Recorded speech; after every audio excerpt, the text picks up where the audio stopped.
are not sick. Move away. No. Move away, move.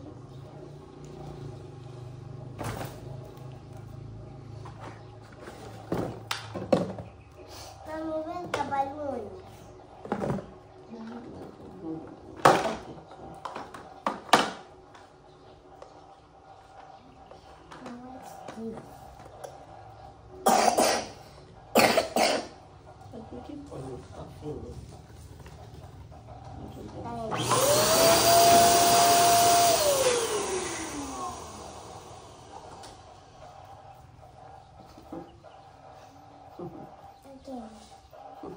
Oh, that's so noisy. Cover your ears.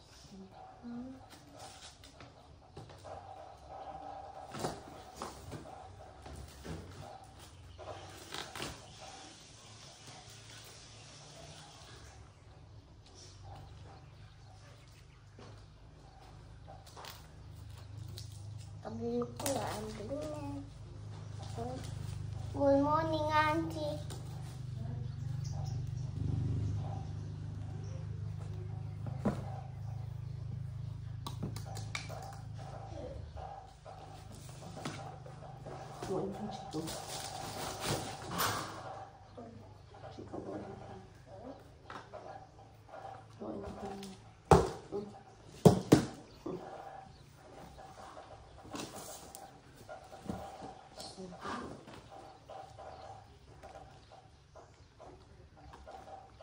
Wow, green.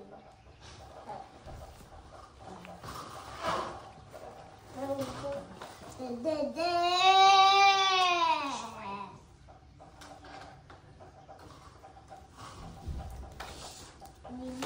outside.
A few moments. Daddy, go.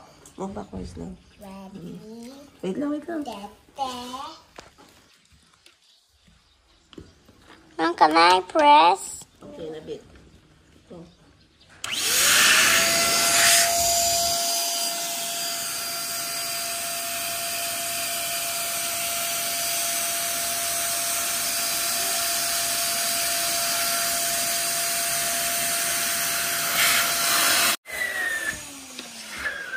Mom, my turn. Mom, the air's coming out. It's not coming out. I locked already one time. Sige. Another one.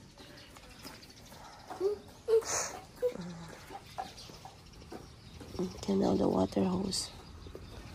Wow. Yay, they're swimming. Wala pa, maglagay pa tayo water.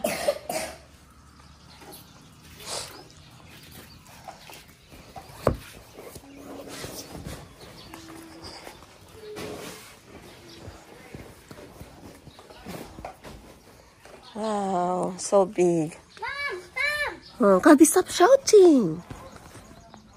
I saw the hole. Oh my god. When I was in water, the island swim.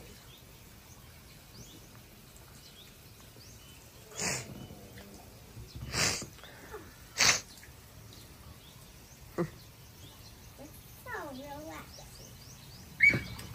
What's that? Huh? I got a pinky crab.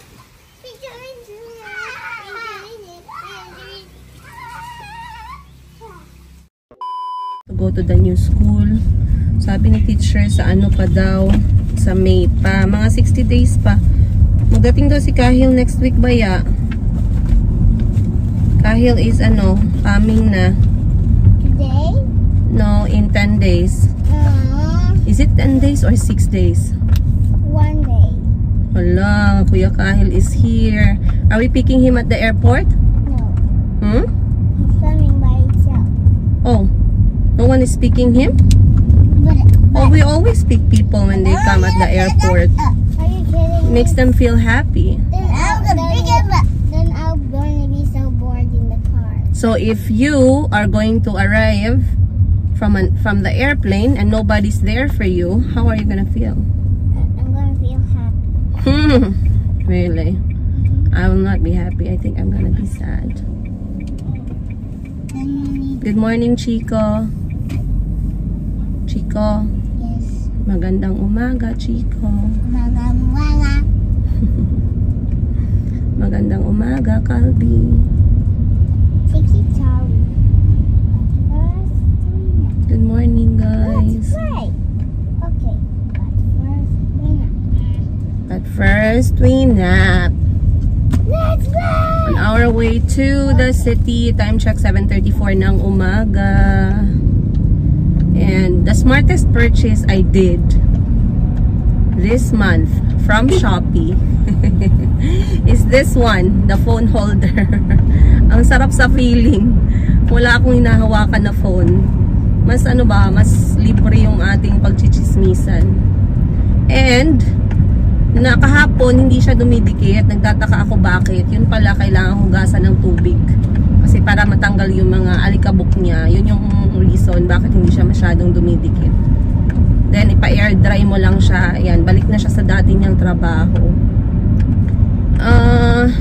Good sleep, guys, but I had a bad dream. A bad dream. I had a nightmare. Kwentuhan ko kayo mamaya. Yung Nightmare is, nagtatanong si Calby ano daw yung nightmare. Nightmare is a dream, but it's a bad one. What? Have you ever had a nightmare? Yes. Really? What? Can you tell me? What? Remember I told Mom I cannot sleep. That's why I have it. Oh, sorry. When you have a nightmare, you tell yourself to wake up. Then when I got sleepy, then I slept. I did not stay awake. Mom, what nightmare? Hindi ko lang alam sa mga nightmare and dream expert dyan. I know. I said, what nightmare did you dream? I'm gonna tell you later. It's a big secret. I know, Mom. Then it's not nice to tell people secret. That's lying. I'm gonna think about it if I want to tell you or not. Mom, you're gonna be like, you're gonna be naughty. I'm not gonna be naughty. Yeah, Mom's gonna be naughty. Yeah, I'm gonna be naughty. So, sa mga dream at nightmare expert dyan, hindi ko alam kung ano ang inyong explanation sa mga ganitong klase. Kasi minsan iniisip natin, no, we are having dreams and nightmares. And some people automatically say na it's because you are thinking about them. It's because behind at the very bottom, deep part of your brain, you are thinking about that. Kaya napapanaginipan mo siya. Pero I don't really believe in that eh. So I don't know. Titingnan natin mamaya.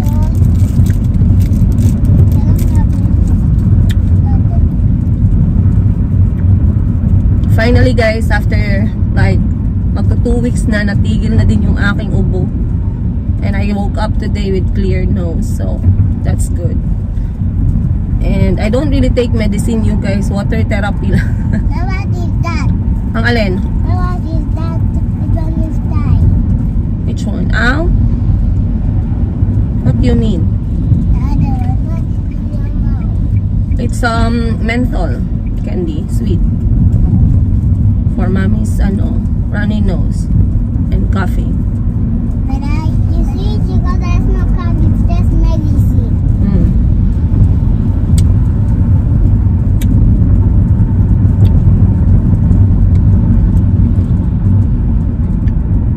But you can be. Sabi nga pala si Madam Dan Gibbs, now we are having a schedule of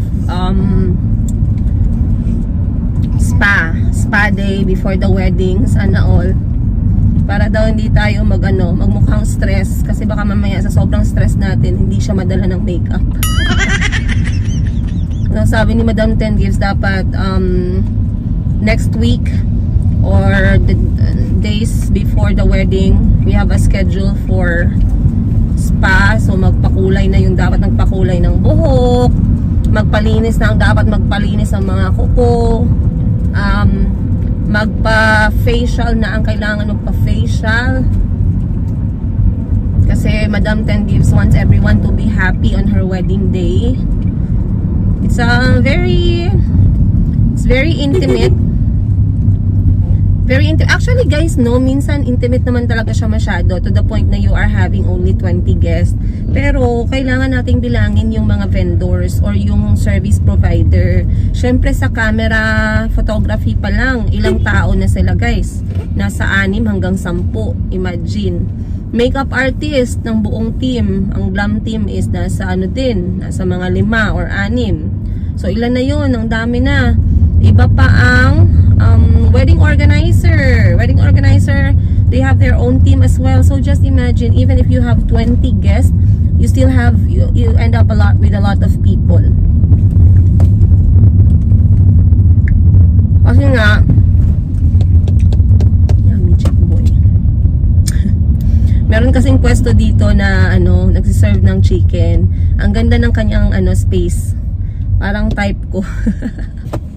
What chicken? The chicken store there, I like their shop. I wanted to put laundry shop there. I wanted to put laundry shop. You know how to do laundry now?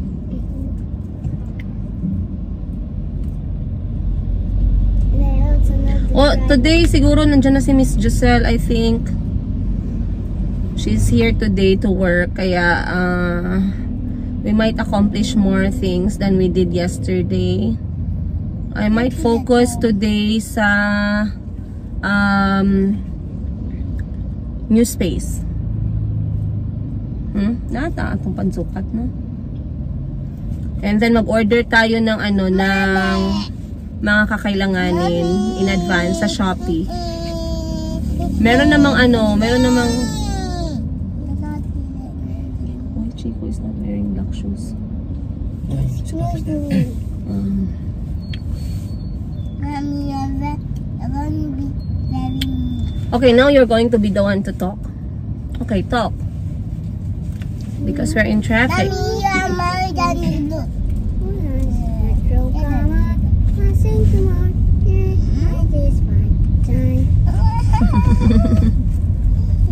And Chico? What is Chico gonna say? Let me see. Ay, there's no zoom pala. There's no zoom in the front camera.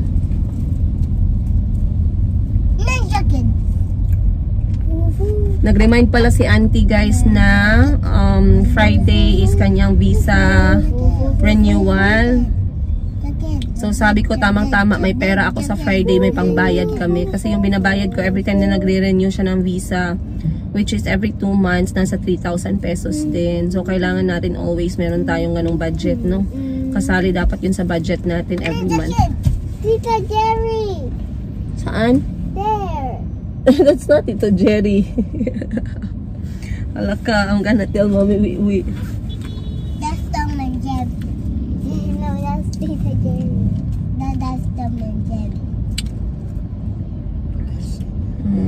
sige.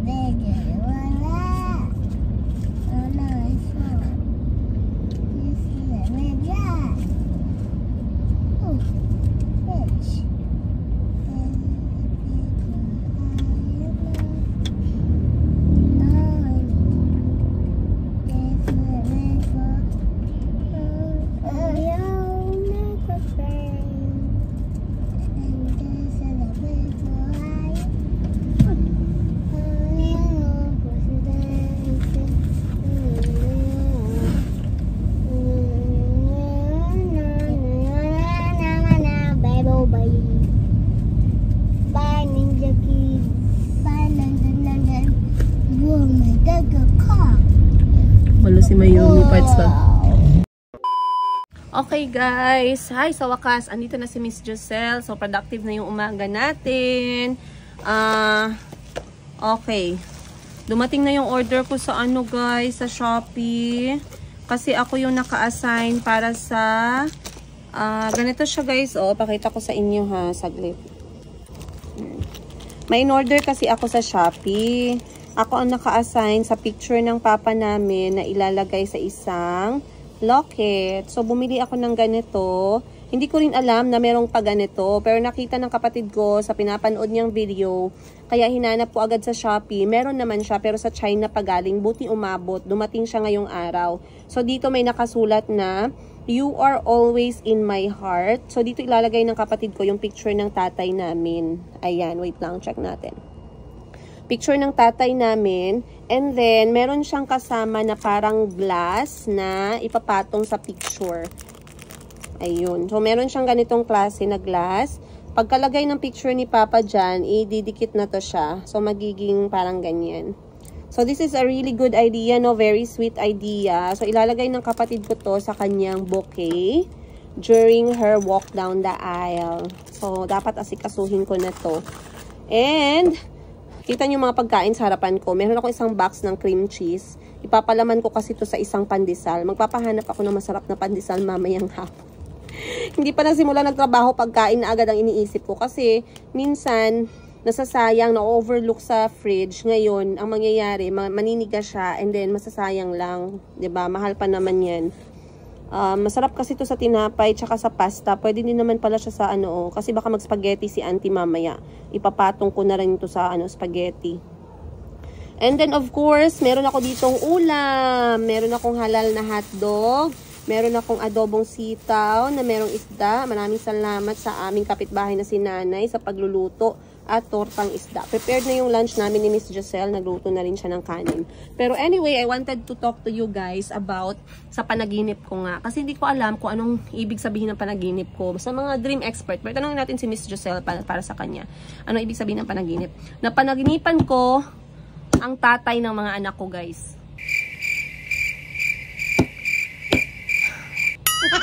Hindi ko alam kung bakit. Hindi ko I don't want to be defensive ha, pero how would you know kung hindi ko sasabihin sa inyo? Pero ni isang katiting hindi ko talaga iniisip ang tao na yan, dahil nga wala naman siyang parte sa buhay namin ng mga anak ko. Mas madali para sa akin isipin na hindi na siya nag-exist. Sorry Lord, pero yun talaga ang nararamdaman ng puso ko, Lord. Pasensya na po. So, hindi ko alam kung bakit, simulat sa pool na nagkahiwalay kami, magdadalawang taon na, ngayon ko lang siya napanaginipan. So, talagang natakot ako sa panaginip ko kasi parang totoo. Talagang nagising ako guys, nagising ako ng mga alas 5, alas 4. Kasi inisip ko parang totoo, panaginip lang sana to, ganun yung sinasabi ng puso ko ba. So, pagising ko parang natulala ako, bakit nangyari yun? Bakit ko napanaginipan? So, tanongin natin si Miss Joselle. Miss Joselle, pag napanaginipan mo ang isang tao, anong ibig sabihin? Kunyari, hindi mo talaga iniisip ha, honest to goodness. Hindi mo iniisip yung tao. Tapos, pumasok sa panaginip mo, as in, talagang parang totoo ba? Nagkaroon ka ng ganyang experience before? Napanaginipan mo yung tao, pero hindi mo naman siya ginaisip, kahit sino ba na tao. Ano ibig sabihin yan? Or sa inyo, sa kwento ng mga matatanda sa inyo na side, anong ibig sabihin pagka napanaginipan mo yung isang tao? Kasi sa amin yung panaginip is parang kabaliktaran. Ay, oo. Parang, ano, yung panaginip mo na halimbawa makita mo siya, hindi, para kabaliktaran yan, hindi mo siya makita. O, narinig ko din yan before, ganun din sa Pero inyo. sa akin iba, Oh. yung panaginip ko mangyayari. Ah. Pero hindi ko siya ina-expect na mangyari ngayon. Parang nasa isip ko, parang napanaginipan ko to. Ah, Ganun, okay. sa Ay, nakakatakot naman kapag katotoo. Parang halimbawa yung halimbawa na parang gusto ko, sa panaginip ko gusto ko to. Then parang someday, nabili ko, parang nangyari na to. Sa panaginip ko pala nakita. Ay, okay. Ganun yung sa akin. Pero sa tao, pagdating sa tao, Sa tao, nakatry na nanaginip ng tao na nagkatotoo. hindi ko talaga alam. Nananaginip din ako ng tao, guys. Meron din ako meron din ako experience before na panaginipan ko yung tao, tapos totoo. So, kinakabahan ako, bakit ganun? Bakit ganun, guys? Hindi ko maintindihan. Diba? Pero narinig ko, pag sabi nila nakabaliktaran daw, narinig ko na yan. Pero sa'yo, hindi. Sa experience mo nangyari. Nangyari talaga. Kaya nga pag nanaginip ako ng number, pag umaga, nakalimutan ko na. Kasi alam ko mangyayari siya. Okay. Diba, totoo kasi yan. Oh, Kasi yung number. Napanaginipan, bigay ng Kwento mama si ko Miss sa Justin. kanya. Oh.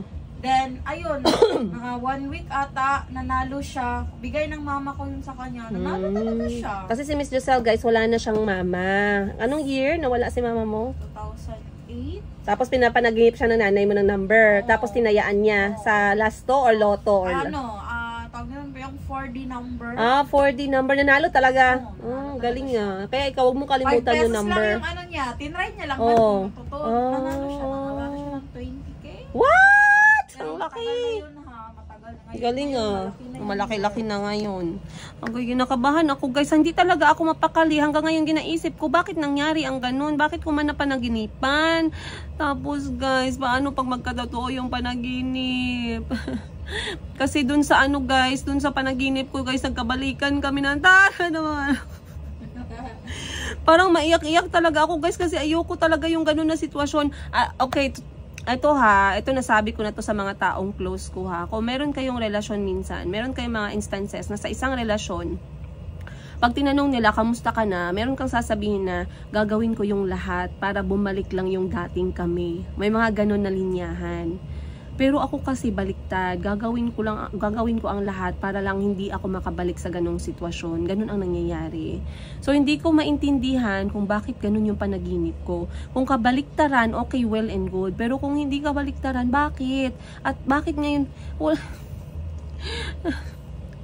hindi ko talaga alam, Lord, bakit ganun, Lord? Hindi ko alam. Kayo na mga dream expert, kung may mga nanonood sa atin dyan, malay mo, may mga nanonood sa atin ng mga dream expert dyan. Bigyan nyo naman ako ng explanation, guys. Bakit ganun? Ito talaga, ano bang tinatanong? Tanungin nyo ako sa mga dream expert dyan. Tanungin nyo ako, sasagutin ko para ma-explain nyo sa akin yung panaginip ko. Number 1, iniisip mo ba, ma'am, yung tao? Hindi ko iniisip talaga, promise ko sa inyo. Siguro kapag yung talagang pagod na pagod ako or galit ako sa kanya, napapasok siya sa isip ko. Kasi nga,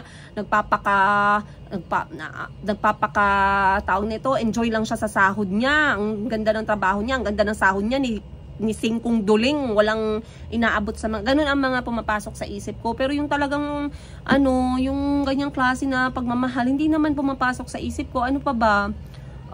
Ano po ba yung ng panaginip? Huwag nyo nang tanungin dun sa panaginip, guys. Basta something na hindi ko talaga gina-expect. Hindi ko alam bakit ganun. Ay, nako. Anyway, sa mga dream expert dyan, nightmare expert dyan, let me know. Basta dito sa ang sa panaginip, nagkabalikan daw kami. Pero this time, ang ugali ko at karakter ko as asawa, parang Duterte. Parang Duterte style na daw. So, imagine nyo na lang kung anong style ni Duterte, guys. Ganun daw akong klaseng asawa. So, as in talaga, hindi ko ma-imagine bakit ganun. Parang totoong-totoo talaga. Pagkagising ko talaga, sabi ko talaga, bakit ganun ang nangyari? Kaya, ewan ko, excited ako sa mga comment nyo, by the way. Anyway guys, yun lang. And ang dami nga palang nag-comment sa recent upload natin tungkol doon sa update sa bahay sa Uganda. Natutuwa naman ako kakabasa ng mga comment. Kasi nga, itong mga comment, sabi, ma'am, pagkagising ko sa umaga, ikaw agad yung tunog ng cellphone ko. Ma'am, pagkagaling ko sa trabaho, ikaw agad pinapanood namin dito sa Saudi, dito sa Canada, dito sa may sa Pilipinas, ganun. Nakakatuwa ng puso. Kasi sometimes iniisip ko guys, napapagod ako napapagod ako Lord, pero gusto ko pa rin mag-share ng kwento ng buhay ko Lord, kasi I feel like ito na yung naging buhay ko ever since nasa Africa kami ng mga anak ko. Malaking parte ng buhay ko yung pagkwento sa inyo, pagbabasa ng mga comment nyo, mga messages nyo. I really felt you guys lived with me. Simula nung nasa Africa pa lang kami. Nakalak ba ang door gang? Pakilaksa ako gang be. And alam niyo yun, kulang na yung buhay ko kapag hindi ko kayo kasama. Ayan, kaya sabi ko, Lord, papagod na ako, kakayanin ko pa bang kakayanin ko pa bang gumawa ng mga videos, ganyan. Pero every time na nababasa ko yung mga comment ninyo, paano pag hindi ako gumawa ng video?